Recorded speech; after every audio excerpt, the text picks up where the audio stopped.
ابھی کچھ عرصہ پہلے میری ایک فیکٹری میں وزٹ تھا، میں ملیشیا کی ہی بات کرتا ہوں، تو میں نے ان سے کہا کہ آپ کو جو بینک سے لون ملتا ہے جی ہاں وہ کتنے پرسنٹ پہ بزنس کے ٹھیک لیے ملتا ہے؟ انہوں نے کہا جی 5%۔ 5%. میں نے حیرت سے کہا، میں نے کہا 5% ہاں پہ آپ کو ملتا ہے؟ وہ کہنے لگا نہیں یہ بھی زیادہ ہے، گورنمنٹ کو کم کرنا چاہیے۔ ٹھیک تو میں نے یہ سوچا کہ اگر میں نے اس کو یہ بتا دیا کہ ہمارے یہاں 14 to 17% ہے تو یہ تو بے ہوش ہو جائیں گے۔ صحیح تو میں نے مطلب یہ ان کی گورنمنٹ جو ہے اپنا انسینٹیو دیتی ہے۔ پھر صحیح آپ ان کے یہاں الیکٹریسٹی کی بات آپ کو میں بتاتا ہوں، جو نیسیسٹی ہے جی ہاں جو ہماری اکانومی کو اسٹرانگ کرنے کے لیے، ان کے یہاں 350 میگا واٹ جو بجلی ہے ملیشیا کے پاس وہ ایکسس ہے۔ صحیح اور لاسٹ ایئر ان کا پلان تھا کہ وہ 350 میگا واٹ سے 700 میگا واٹ تک لے جائیں گے، اور اس لیے کہ فیوچر میں جو ڈیولپمنٹ ہے انڈسٹری کی یا جو وہاں پہ ان کا جو پاپولیشن بڑھے گی تو اس کو کیسے کور کریں گے، تو وہ انہوں نے ابھی سے پلان کر لیا کہ 350 کو ہم 700 میگا واٹ پہ لے جائیں۔ صحیح میں ایسے ہی تھائی لینڈ سے بینکاک سے ایئرپورٹ آ رہا تھا تو رائٹ ہینڈ پہ میں نے دیکھا کہ ریلوے ٹریک بنا ہوا ہے، اوپر الیکٹرک کے وائر جا رہے ہیں۔ صحیح تو میں نے ڈرائیور سے کہا کہ یہ جو ٹرین ابھی اس پہ چلے گی الیکٹرک ٹرین ہوگی؟ ٹھیک اس نے کہا ہاں یہ کچھ عرصے میں یہ چلنا شروع ہو جائے گی۔ اور میں نے کہا آپ کے پاس الیکٹریسٹی ہے؟ اس نے کہا جی ہمارے یہاں 52 ملین کی پاپولیشن ہے اور 22 ڈیم ہے ہمارے پاس۔ 22 ڈیم ہے، اور ہمارے یہاں 170 ملین پاپولیشن ہے اور وہی ڈیم ہے، اور دوسرے اس پہ لڑائی جھگڑے شروع ہو جاتے ہیں، پولیٹیکل ایشو شروع ہو جاتے ہیں۔ اچھا میں اس میں نہیں جاتا، لیکن میں کہتا ہوں کہ جب ہمیں اپنی اکانومی کو اسٹرانگ کرنے کے لیے جو بیسک چیزیں ہیں، اس کی بنیاد ہے، انفراسٹرکچرز ہے، اس کے اوپر گورنمنٹ توجہ دیتی نہیں ہے۔ باہر کے انویسٹرز کو کہتی ہے آئیں جی انویسٹ کریں، یہ کریں وہ کریں۔ اب ان کا کہنا یہ ہوتا ہے، کیونکہ ایز اے بزنس مین میں ٹریول کرتا ہوں ڈفرینٹ کنٹریز میں، تو ادھر میں یہ محسوس کرتا ہوں جو ان کی رائے ہے وہ یہ ہے کہ آپ بیسک انفراسٹرکچر تو اپنا صحیح کریں۔ آپ کے یوٹیلیٹی نہیں ہے، ٹیلی کمیونیکیشنز کی بھی پرابلمز آپ کو ہوتی ہیں، آپ کے یہاں روڈز کی پرابلمز ہیں، انفراسٹرکچر آپ کا صحیح نہیں ہے، پانی کا پرابلم ہے، لا اینڈ آرڈر کا پرابلم ہے، ہم انویسٹمنٹ کس طرح سے آ کے کریں؟ ملیشیا نے پاکستان کے اندر کافی، ہماری جو یہ ایسوسی ایشن بننے کے بعد ہم نے اس میں کافی لوگوں کو راغب کیا، ادھر کچھ جوائنٹ وینچر بھی ہوئے، اس میں آئی جی ایم کمپنی ہے اس نے بھی کافی کام کیا، پام آئل کے حوالے سے ہوا، اور اس کے علاوہ فائبر گلاس ٹینک کی ایک فیکٹری ہب چوکی پہ لگی ہے، وہ جوائنٹ وینچر ایک ہوا۔ کنسٹرکشن میں بہت سارے جوائنٹ وینچر ہوئے۔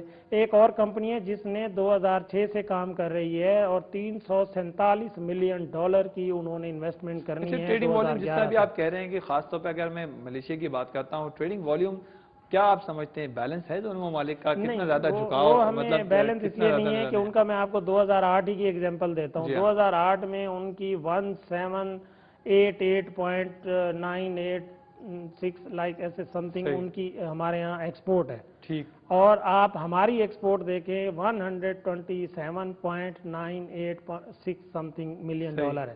اب آپ اس سے اندازہ کریں کتنا گیپ ہے، کتنا ڈیفرنس ہے۔ اس کی وجہ یہ ہے ہمارے یہاں ایکسپورٹ اس لیے نہیں بڑھ پا رہی ہے کہ اس کا بیسک انفراسٹرکچر اور بیسک جو توجہ ہونی چاہیے، اور جو اس کے لوگ ہیں جو اس سے ریلیٹڈ ہیں ان کو فائدہ ہی نہیں پہنچایا جاتا۔ جب دیکھیں انڈسٹری کی کوئی بات ہوتی ہے پلاٹنگ کی تو اس میں معافی آ جاتا ہے، جب اس میں کوئی بینیفٹس کی بات ہوتی ہے دوسرے لوگ اس سے فائدہ اٹھا جاتے ہیں۔ ایکچوئل جو لوگ ہیں، جو بزنس مین ہیں، ان کو فائدہ نہیں پہنچتا۔ تو آپ کیا سمجھتے ہیں، کیا ہمارا رجحان سرمایہ کاروں کا خاص طور پر یا جو ہمارے ایکسپورٹرز ان کا رجحان امریکہ یا یورپی مارکیٹوں تک محدود ہے، جس کی وجہ سے وہ سینٹرل ایشیا کی مارکیٹوں کو ٹچ نہیں کر رہے ہیں؟ اس وجہ سے بھی ایک ممکن ہو سکتا ہے؟ ان کا ایکچولی اس وقت میں آپ کو جاپان کی بات کرتا ہوں۔ جاپان نے اور دوسرے کنٹریز نے فوکس کیا ہے ادھر ایشیا میں انویسٹمنٹ کرنے کے لیے۔ آپ دیکھیں وہ ساری انویسٹمنٹ بنگلہ دیش جا رہی ہے، آپ کے نیبر کنٹری میں جا رہی ہے اور دوسرے کنٹریز میں جا رہی ہے، پاکستان نہیں آ رہی۔ اور اس لیے نہیں آ رہی کہ وہ یہاں پہ آپ دیکھیں لا اینڈ آرڈر کا پرابلم ہے اور وہ یوٹیلیٹی کا پرابلم ہے، پھر آپ ان کو دیکھیں کہ ان کو بلائیں یا میٹنگ کرنے کے لیے تو وہ آتے نہیں ہیں۔ تو ہمارے یہاں خود یہ چیزیں، ہمارا کام نہیں ہے بزنس کمیونٹی کا کہ پرووائڈ کرے گورنمنٹ کو، گورنمنٹ کا کام ہے انفراسٹرکچر دینا، لا اینڈ آرڈر کو صحیح کرنا، یہ نیسیسٹیز جو ہیں، الیکٹریسٹی ہے، یہ چیزیں ہیں۔ یہ میں آپ کو بتاؤں جو ہمارے الیکٹرک کا پرابلم ہے، بیسیکلی الیکٹرک کا پرابلم بھی ختم ہو سکتا ہے۔ یہ ہمارے سوئی گیس کا پرابلم بھی کوئی اتنا بڑا پرابلم نہیں ہے، ختم ہو سکتا ہے۔ اس کی وجہ یہ ہے کہ شاید آپ کو یہ پتہ نہیں ہے کہ 52 بلین روپیز